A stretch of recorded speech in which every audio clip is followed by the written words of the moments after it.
There's something called the efficient market theory, which says that there's nothing in the data, let's say price data, which will indicate anything about the future, because the price is sort of always right. The price is always right in some sense. But that's just not true. So there are anomalies in the data, even in the price history data. For one thing,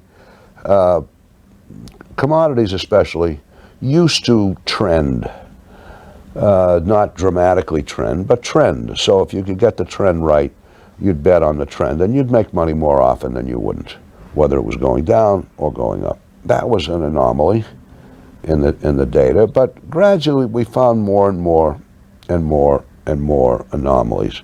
None of them is so overwhelming that you're going to clean up on a particular anomaly, because if they were, other people would have seen them. So they have to be subtle things. And you put together a collection of these subtle anomalies, and you begin to get something that will predict pretty well. Coming up today, are stocks still a buy ahead of next week's inflation report? Consumer sentiment dives, the latest on commodities, escalating trade wars, and the passing of a trading legend.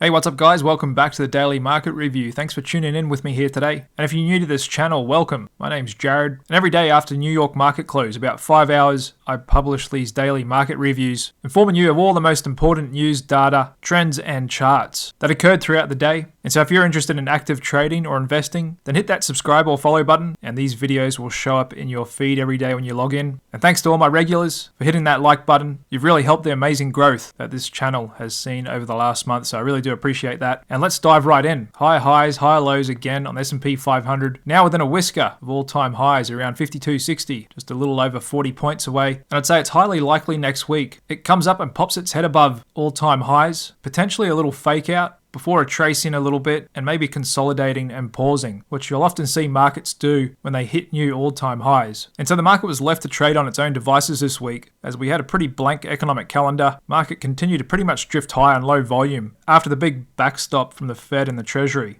on the 1st of this month. However, next week is likely the most important. On Tuesday, we've got PPI inflation data. Then Wednesday, the big one, Consumer Price Index, CPI inflation data. That and the jobs print that we've already had, the two most important economic data prints we get each month. And according to Fundstrap's Tom Lee, you should buy stocks ahead of next week's release, as he's betting inflation is going to come in line and that it's going to start downtrending again. He expects the second half of the year CPIs are going to come down and is going to allow the Fed to cut rates. And that's certainly in line with what Jay Powell's been saying as well. Pretty much said, no way we're going to hike rates. We're going to cut them as soon as we can. Even did a pseudo rate cut by slowing the pace of their balance sheet reduction. And so the Fed put is well and alive. Big investors and the algos all lean against that because it pretty much removes the tail risk on the downside. Therefore, the risk is to the upside and not being invested. And most Fed members do have a pretty rosy outlook, saying that inflation will keep dropping this year and that we're on a way for a soft landing in the economy and everything should be all good. However, the Fed and the market, they just focus more on the month-to-month changes in inflation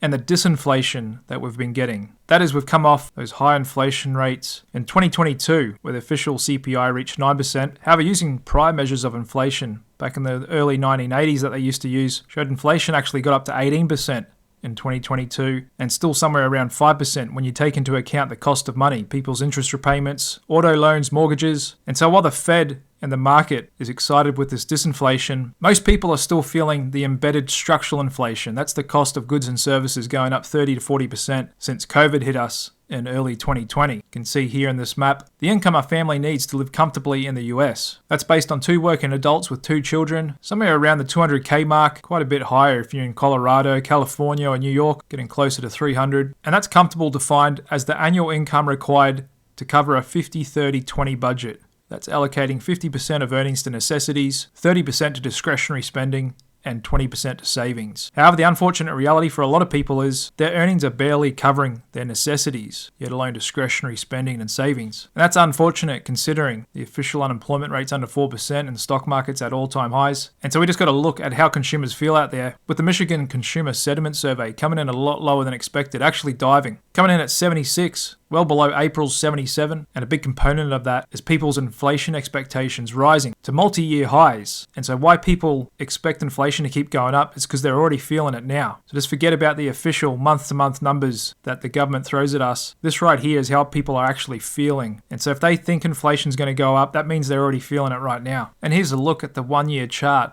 of the Consumer Sentiment Survey. And even though we're a bit lower a year ago, this is the biggest miss we've had in a year compared to consensus, and quite a sharp turn down. And we can see that inflation expectations component ripping up to decade highs. And so that has implications for the broader economy and the markets as well. And so one area of the economy and markets that could affect is discretionary spending. That is goods and services that we don't really need. We don't really need to buy another nice watch or jacket. You need food and gas. However, discretionary spending could be headed lower. The market reacted a little bit there today in the discretionary ETF XLY, finishing down 0.5%, and contrasting that is consumer staples. That's more the necessities stuff. Companies like Procter & Gamble sell, that's actually breaking out, finished up 0.5% there today. And now we can see the spread of staples versus discretionary, possibly starting a bit of an uptrend here after it came off hard the last year or so. And so because of that, some stocks I've got on my shortlist that could continue to remain under pressure due to lower discretionary spend out there is Starbucks, Best Buy, Macy's, and another clothing retailer, Gap. So in addition to PPI that we get on Tuesday, then the big one, CPI, headline inflation rate on Thursday, expected to come in 0.3% month over month, year over year 3.4%. We also get a look at retail sales.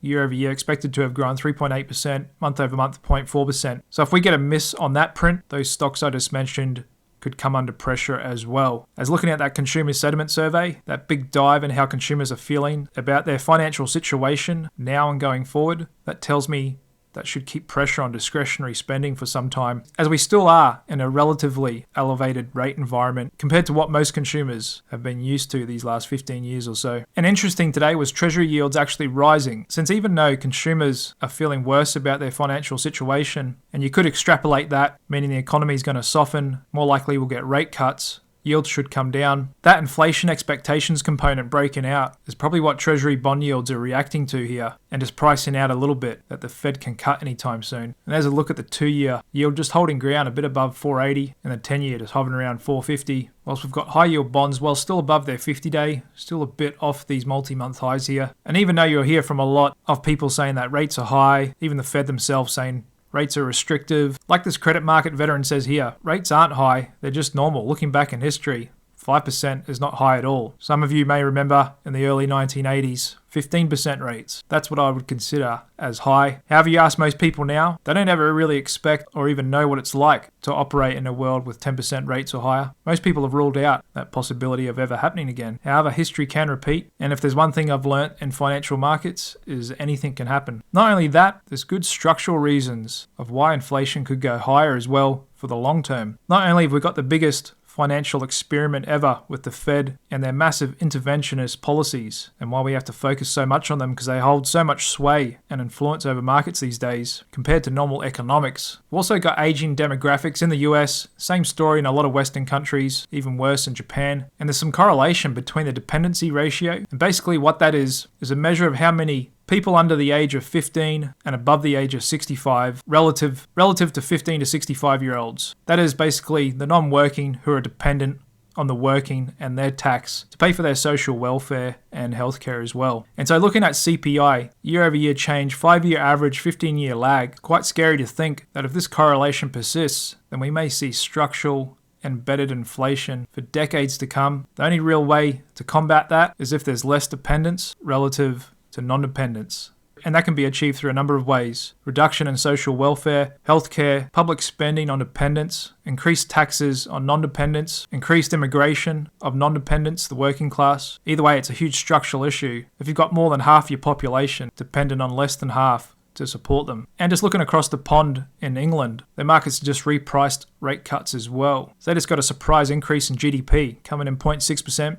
Versus the 0.4% estimate, marking the first quarter since the end of 21, which GDP growth exceeded 0.5%. So it's getting harder and harder for these central banks to justify these rate cuts. Economies are growing, structural embedded inflation, uptick in commodities, shipping rates, consumers saying they're feeling the pinch on inflation. And then why exactly are we talking about cutting rates here right now? In my mind, that's only really justified if we see a sharp uptick in unemployment, along with better than expected CPI. and inflation data, and commodities, especially oil, would have to stay subdued as well. And so even though there's the real possibility of the economy going into stagflation the next couple of years, that's when we have negative GDP growth along with CPI, that's inflation, growing more than 5% a year. That's very low occurrence. In fact, 90% of the time we've got a healthy economy with positive GDP growth, that's the economy expanding, and the annual change in inflation around that sweet spot 2%. So as you can imagine, forecasting recession and especially stagflation is difficult at best. And so even though it looks like we're going to hit all-time highs on the S&P next week, got a strange thing going on in the market. Q1 earnings season's almost over. It's come in pretty good. Overall, sales have grown about 4.1%, along with earnings increasing 5.4%.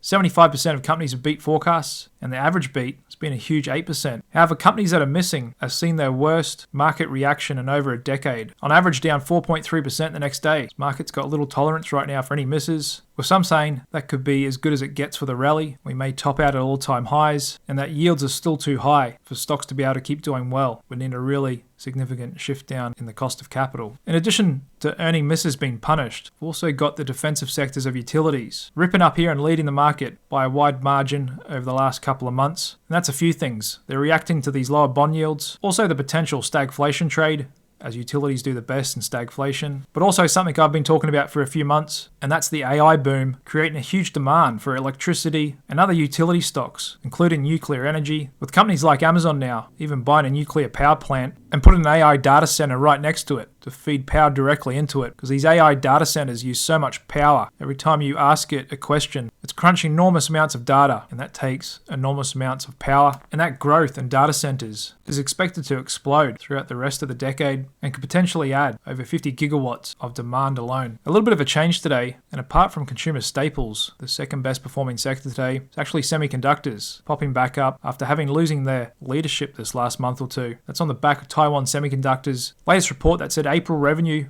was up 60% year over year, giving the stock a pretty good pop today, 4.5%, along with the whole semiconductor sector as well, up 1.5%. Still got a little bit of work to do before it takes out that big bearish engulfing pattern. And there's a look at the biggest component, NVDA, still kind of stalling up here a little bit. Some say we've already seen the best days of 2024, like Goldman's chief US equity strategist, David Kostin, says there's no return left for the US stock market this year, after the market's already up 9% year to date, and he says it's very expensive relative to history and is pricing in faster annual growth than what the US economy is currently tracking at. And so as investors, pretty much all of us have home bias. That is, we invest too much in our own backyard. I'm of the opinion a good rule is to have half your wealth in your backyard and half abroad. The best way to get diversification is to invest outside the country you live in. Then your wealth, and thus by extension your standard of living, won't be married to the ebbs and flows of your local economy. And most investors are underinvested abroad, especially in areas like Asia, where there's huge growth and progress happening. Low correlations to the US stock market as well, making for good diversification. And in some countries like China,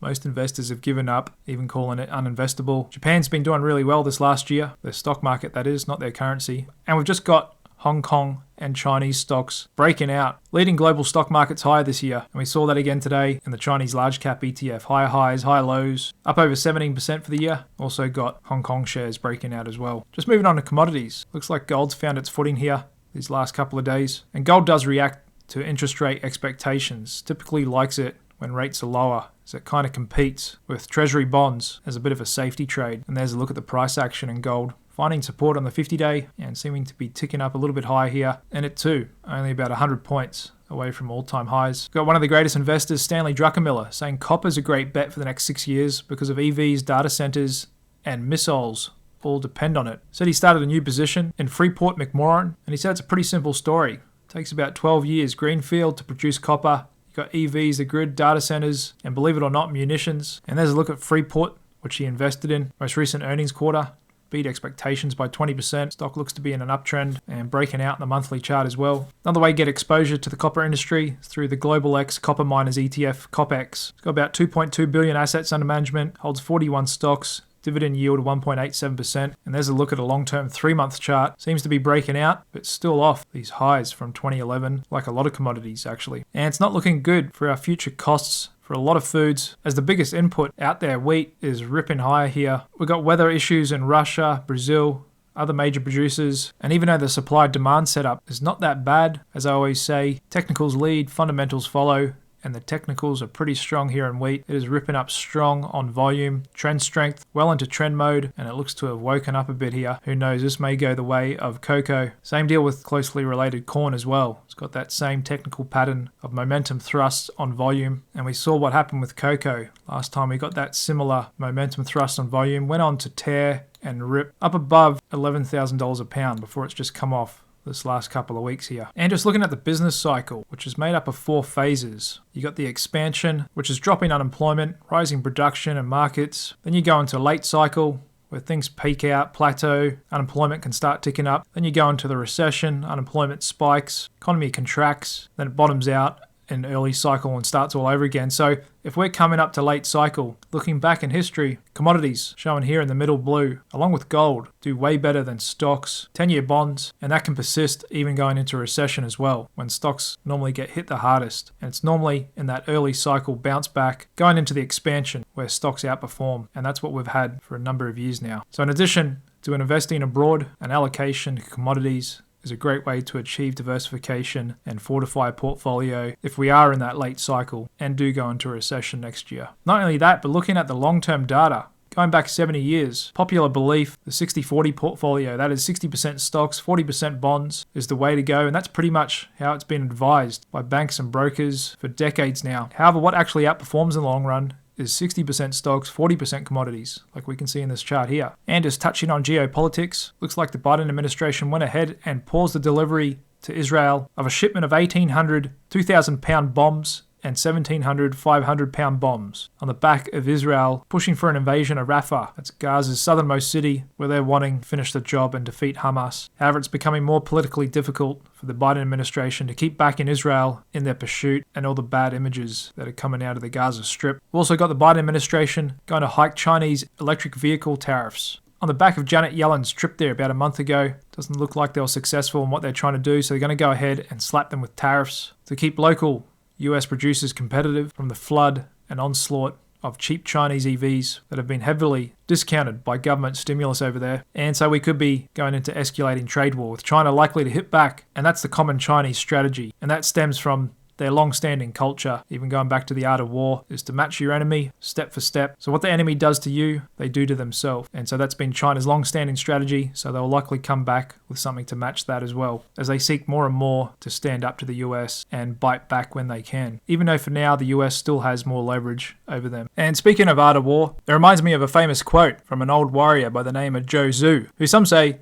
is still fighting past retirement. And that is, if you don't know what you're doing, neither does your enemy. And you may have heard in the news today, Jim Simons, pioneer of quantitative trading, passed away at the age of 86. He was a brilliant mathematician, actually worked for the CIA back in the 50s and 60s, helping them crack codes out of the Soviet Union. He was a big numbers guy, and he was the one that kind of kicked off quant trading, coming out of Long Island. Was never really a finance guy. He was just really passionate about math, and so he built one of the most successful hedge funds to ever exist. Kept it very secretive for many years. However, it's pretty much assumed that they largely engaged in statistical arbitrage, given his math background. That is just looking at relationships between different securities, baskets of securities. Simple way is like pairs trading, Coke versus Pepsi. Basically buy what's weak, sell what's strong. And as also said, they were big into writing premium as well as pricing volatility in the options market. And his numbers are out of this world. Looking at the 30 years from 1988 to 2018, his signature medallion fund averaged a yearly return of 66%, and he was able to stomach a high level of volatility. Standard deviation of 31% was really high, and so he got away with charging investors a fixed yearly fee of 5%,